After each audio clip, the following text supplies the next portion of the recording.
Hello again. So now we're about to, you know, get our hands dirty with Node.js.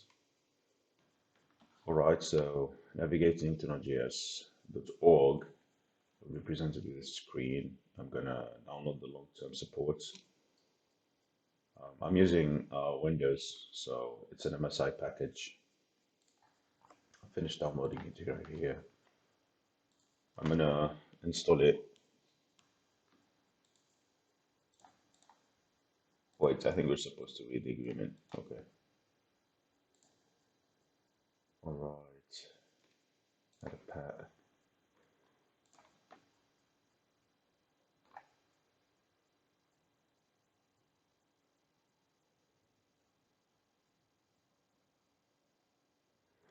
Okay, what's chocolate? Chocolate. What's chocolate?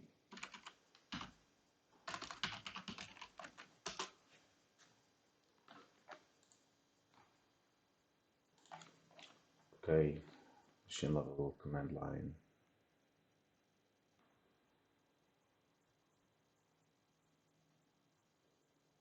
Oh, okay. Yeah, we can install it, I guess. Can do that.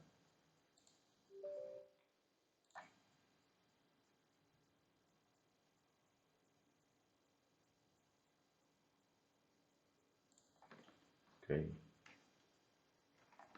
Install Python. I think we already have those.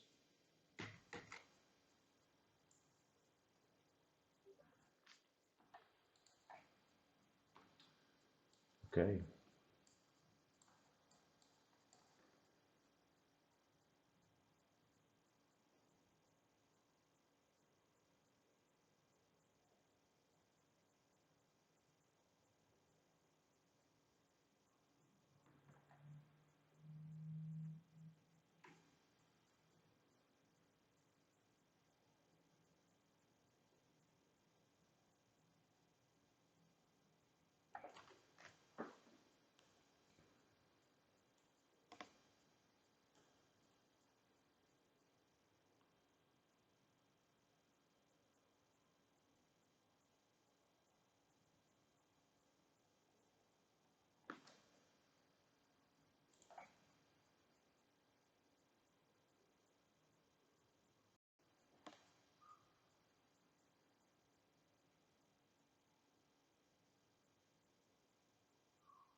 So while this is installed, we can check out what chocolate is.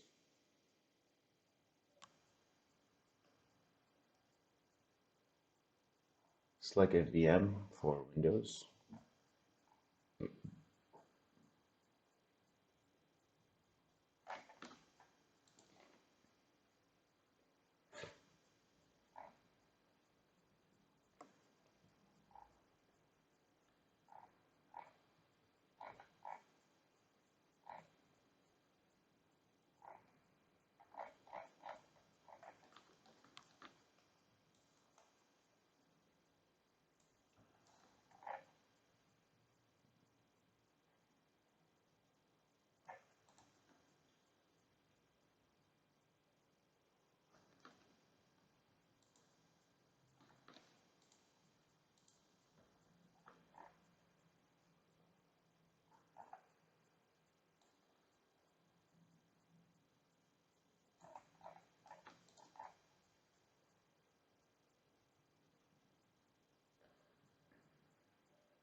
I think this just happened.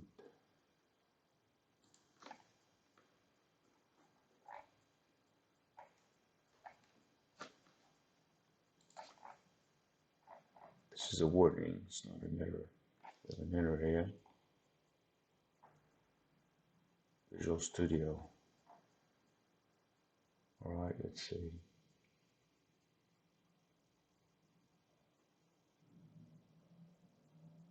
I'm getting tempted to cancel it.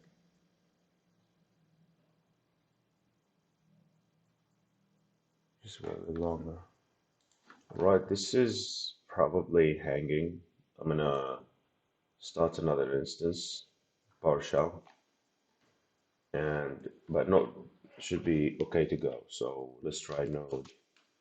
We already have Node. So Node version, that's 20. Okay, that means Node is installed, and we're just installing the dependencies here. So we just leave this to the side. I'll keep this. I'll keep checking this from time to time just to make sure that it's not hang. I feel like it's downloading a massive file, so because my connection is slowed down massively. So I'll let this be for now. Just minimize it, and then on with Node.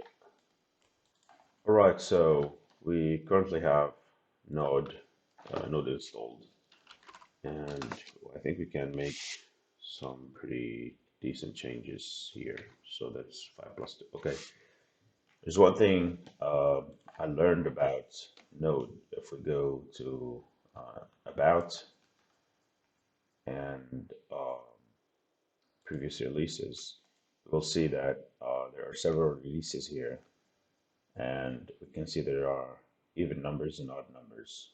The odd numbers, usually odd numbers don't get promoted to long-term releases, so they just get promoted to a newer even version where you'll have maintenance in it. So in our case, we've downloaded version 20, which is this version right here, which is currently in maintenance. But yeah, we can be sure that version 20. So I think currently there are more versions than version 20.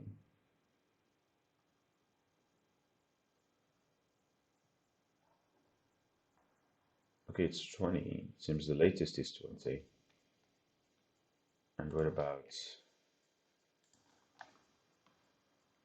here? Okay, so these are plans for the future. Um, you can see that this version 21 is supposed to start on, is already started, and 22 is meant to start like mid 24. So in this case, I think we will be okay with version 20 for the long run. Um, yeah, I think it's clear. This is easy. So I think this is really important when you are developing something for the long run, and you may be shipping in, say, a month or 6 months time. Sorry, in a 6 months time or a year, then you should consider which version to use. Like if you're shipping later, like the development time is taking longer than 3 months, I think you should consider the odd version because it would be easier for you to promote it to the stable version. Um, and it will be very quiet. You might have difficulties upgrading from the odd version to another odd version. Sorry, an even version to another even version. So in this case, you just have to consider your case.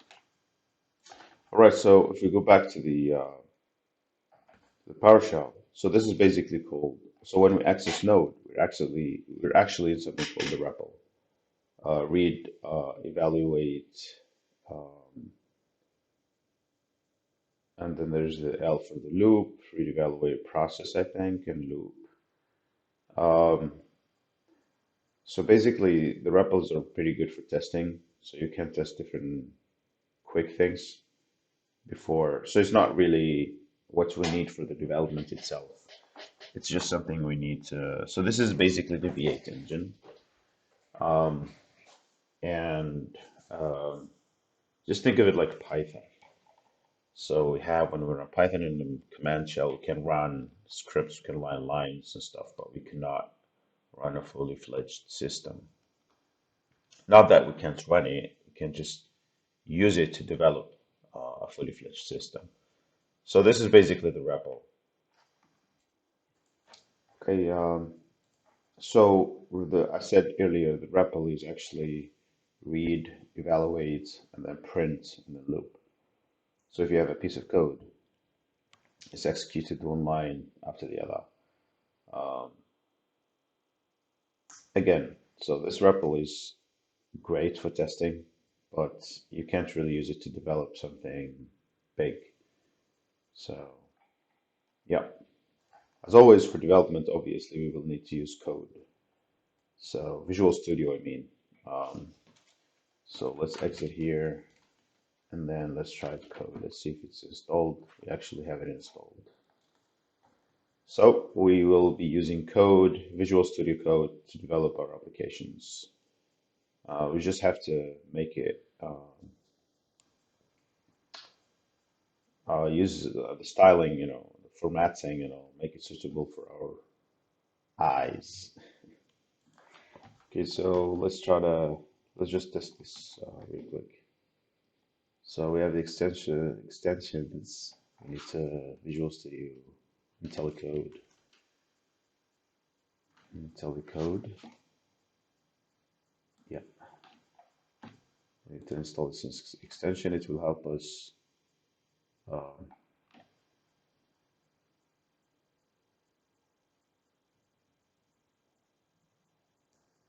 okay. All right. So we have, like, for example, let's go for function test. It takes no parameters. And this one goes like, okay, hold on a second. Is this installed? Yeah, it's already installed. Okay. All right, so function test, let it return the number 5, and then we can log this console.log test. Now we need to save this as JS. So I have this folder here, let's call it Spenda. Now we need to change the extension, obviously, to JavaScript. And all right, let's go.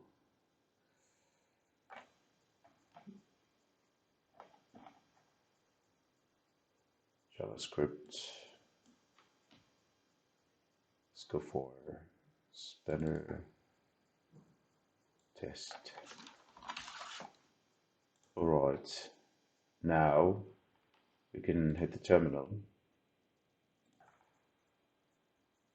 Okay, and then we can go.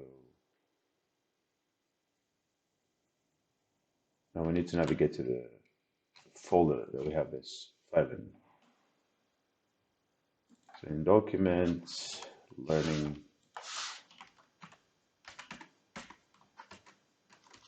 No, it's learning. What is it called? Hold on.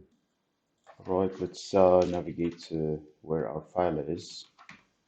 Learning, and then let's see, we have it right there. CD node. Okay, so we have the Spender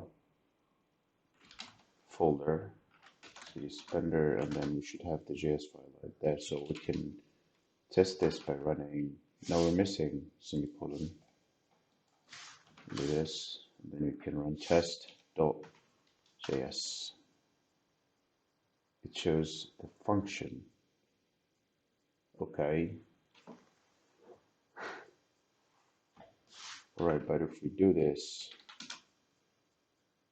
it's the same. Test.js console.log. Right. Okay, so we can now run node. If we run node test,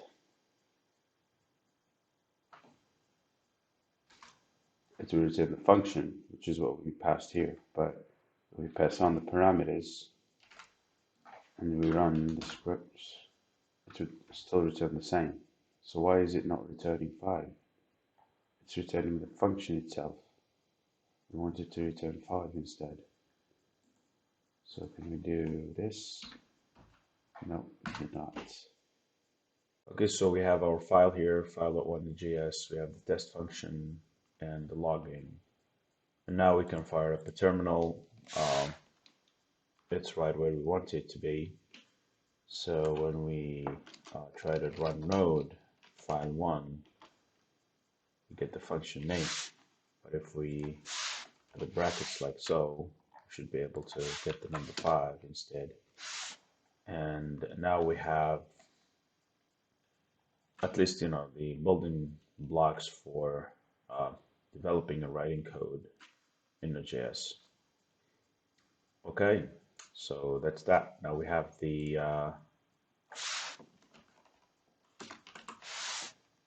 extension installed in telecode. So let's say, for example, we want to do console. There we go. So we actually have the autofill in place. Okay, I think with this, we're ready to start messing about. All right, so what we can do now. All right, so I went through some content and something quite interesting. So if we, so for example, now we have, if we go to the developer console and we access window, access window, just like we do with JS, we can access all these functions right here. And interestingly, like if you access here, like we can get different functions we can access for the window object that we're currently using to browse the internet, in this case, Stack Overflow. So when it comes to Node.js, there are many things that we can use other than just JavaScript, other than just scripting that we're used to. So in this case, for example, there's something called process. And okay, let's try to, so as we learn, let's try to keep what we started, the dummy application that we had in mind earlier. So we started off, let me try to pull it up. So here's the plan. Okay, this is a fancy one. All right, this is not the best, but anyways, my point here is, so we want to, so basically the primitive information that we've collected so far in Node.js, what we want to have is kind of create, okay, what we can do, we can use the command shell now. We can use the command, shell to actually promote these questions, and based on the answer, we will be logging this information in using the primitive information that we currently have about Node.js. Sure that we can do something better later in the future, but let's do this for now. Okay. All right. Okay.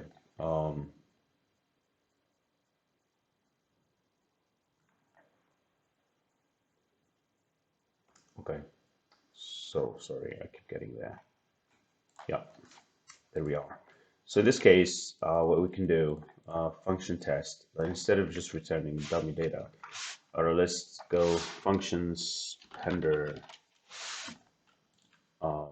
In here, we're going to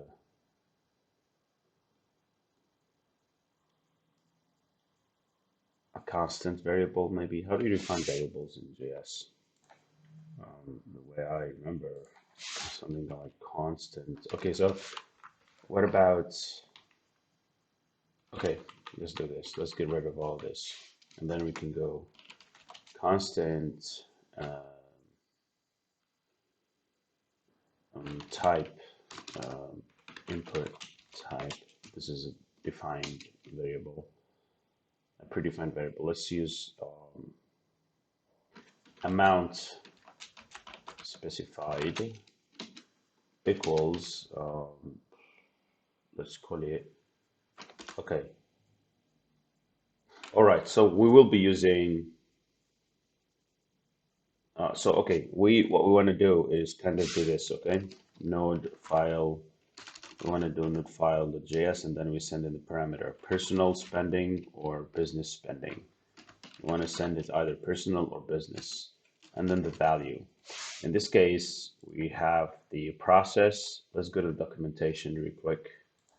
Okay, Node.js. It's version 2021, but I believe okay, other versions we're here, version 20. And then the process we have arg, argv.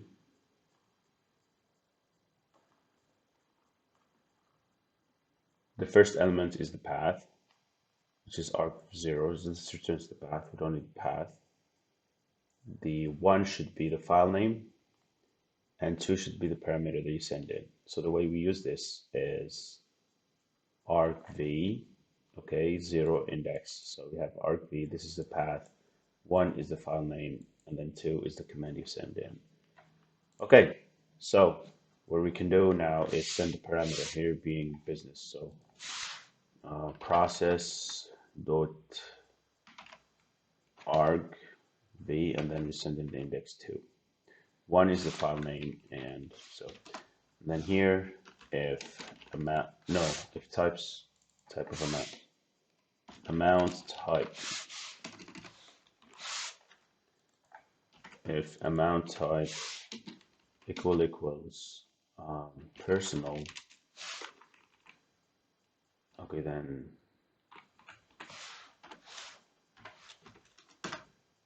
we want to do return logging personal amounts. Okay, else, want to do else if amount type equals business, return, or console.log instead of return, console.log.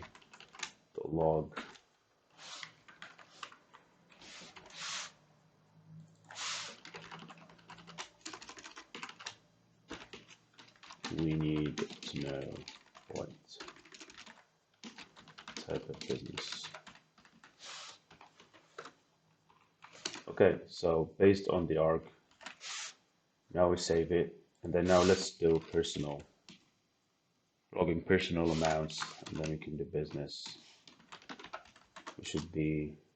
We need to know what type of business.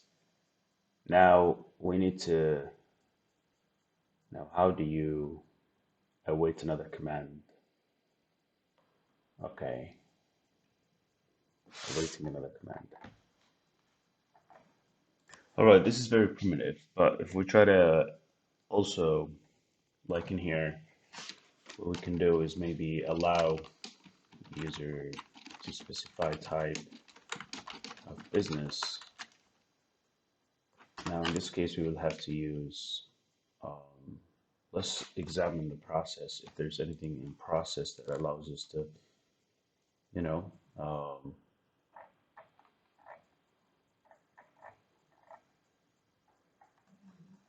to input data.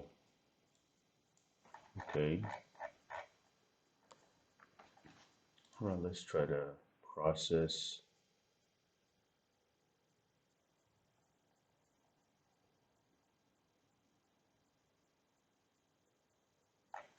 Okay, I think it's something like this.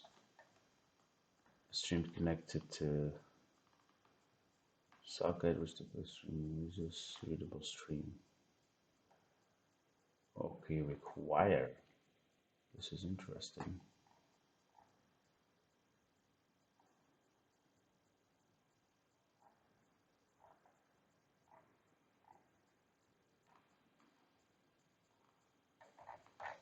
Why did he use? Get it to know how. Okay, so streams. This actually uses a stream. We need to open up a stream and then read the data of it.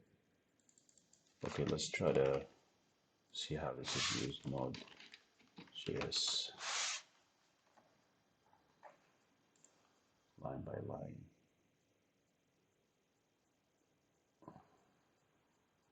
Okay, this is more than we need. Read line, create interface. Interesting. Require. This seems to be okay. All right, let's try to follow on with the course that we're actually going through before we dive into deeper stuff. Let's go back to our code. So this is pretty okay so far. So going back to the course, there's a little bit of information that I acquired. So there's actually a nice visualization that I'm going to use just for illustration. It's not mine. It's actually found in the course that I'm taking. So it's like this, actually like this.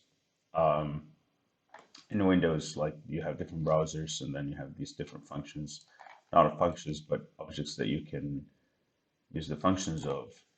Um, they have mapped it, the ZTM team mapped it really nicely, and it really makes a lot of sense. So if you're like here, we've used the process. So the process is actually something that is available to this code, is available to this program that we're actually developing.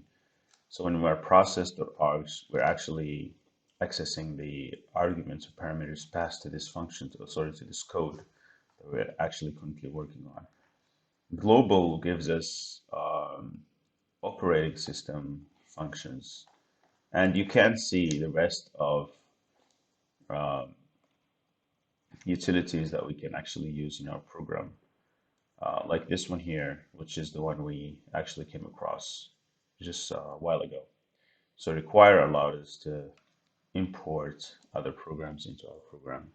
Or let me not use the word program, but instead I'll use the term script. Yeah. So this allows us to import scripts into our program. And yeah, so it's a really nice visualization. So the ZTM team did a really good job here explaining this. So it's really easy once you visualize it like this. A lot of theory in the course, part of which is the internals of Node.js and how it actually works together. One very important part is since Node.js is actually built on V8, Chrome's V8 engine, and V8 engine was actually made to utilize the browser, and Node.js actually utilizes the operating system instead of the browser. Now, what this means is that your systems, because of Node.js, you're able to communicate with your browser instead of, you know, um, now the way Node.js achieves that is by utilizing libuv. So libuv is actually an implementation, well, many components of which are implemented using C++, which through it you're able to access the operating system and access files, retrieve files, return files, locations, file paths, and so on. And one way, and well, actually, there's only one way V8 engine achieves this is by delegating tasks to libuv. And this is critical. This is key point here, which is Node.js is all about asynchronous calls, input output. So you delegate it, you do something else, and then you wait for the callback. So this concept has to be visualized well for you to fully understand what actually happens and how a Node.js actually works. So it's all about asynchronous calls. You create an API call, and then you do whatever you want to do. You keep on going with your business, and you get the callback. So this is critical. So I've went through more than an hour of content, and I try to summarize what's really important. And I'll end this video here, and we will in the next video we'll have to get our hands dirty with the APIs themselves, just to get like a bear's overview of how things actually work.